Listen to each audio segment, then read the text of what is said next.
Good day. Welcome to your news at noon on Kaieteur Radio. I'm Kevin Smith.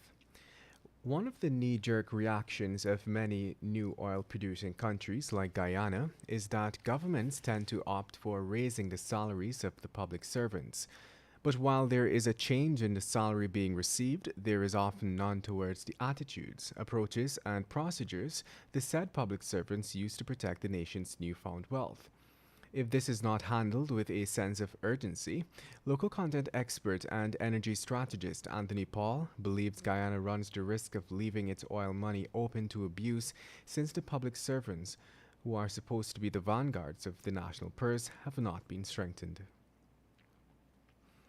And the AFC on Friday demanded the immediate resignation of the head of the Guyana Extractive Industries Transparency Initiative, Dr. Prem Misir.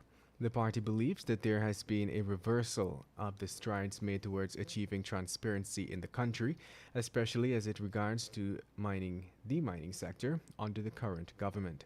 Leader of the AFC, Camarade Ramjatan, said that since the former director of the initiative, Dr. Rudy Jadupat, was removed, the PPPC administration has hardened its position to disassociate from the global body, not wanting to live by the high standards it sets. And the government of Spain is moving ahead with its windfall tax bill, which is intended to levy US billions from banks and energy companies to alleviate the cost of living crisis being experienced by Spanish families. On Friday, the bill was approved by Spain's Congress, which is the lower house of parliament. It was stated that with Congress approval, the bill will be sent to the Senate for final vote, where it could be approved as is if the upper house does not add any amendments. This is according to international news reports.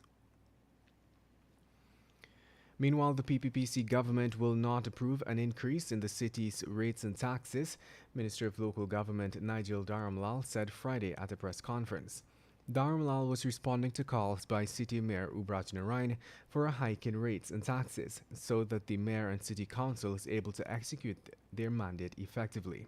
In August, Narain told reporters that there were property owners on Regent and Robb Streets that pay $16,000 and $20,000 a year in rates and taxes, despite having 5- and 6-story buildings.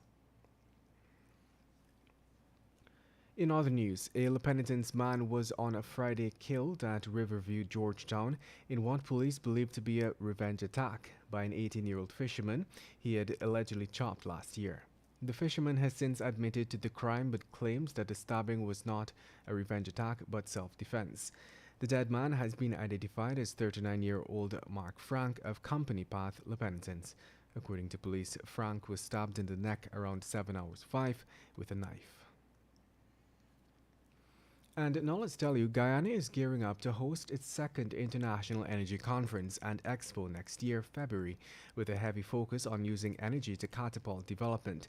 The country, a newcomer to the oil and gas industry, has been rapidly pushing to develop the newfound resources, discovered only in 2015, to drive its development.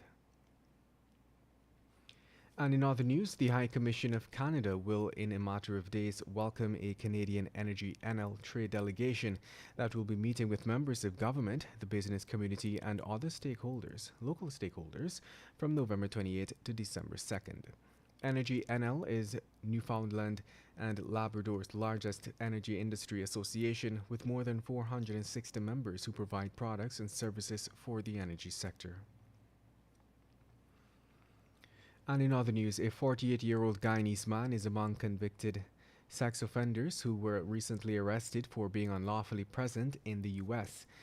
According to a statement issued by the U.S. Immigration and Customs Enforcement and Removal Operations in New York, deportation officers arrested 12 unlawfully present non-citizens convicted of sex offenses during a nationwide enforcement effort. And to wrap things up, the Minister of Education on Friday committed to remedying the teacher shortage affecting both students and teachers of the Supply Primary School, East Bank Demerara, in time for the new school term, which begins in January of 2023. Notwithstanding the ministry's commitment, teachers have expressed their frustration and their dire need for teachers to be placed at a school to cater to the students at all levels. And that brings us to the end of today's News at Noon. I'm Kevin Smith. Thank you for listening. Want value for your advertising dollar? Then place your ads on Kaieteur Radio's newscasts. Streamed live on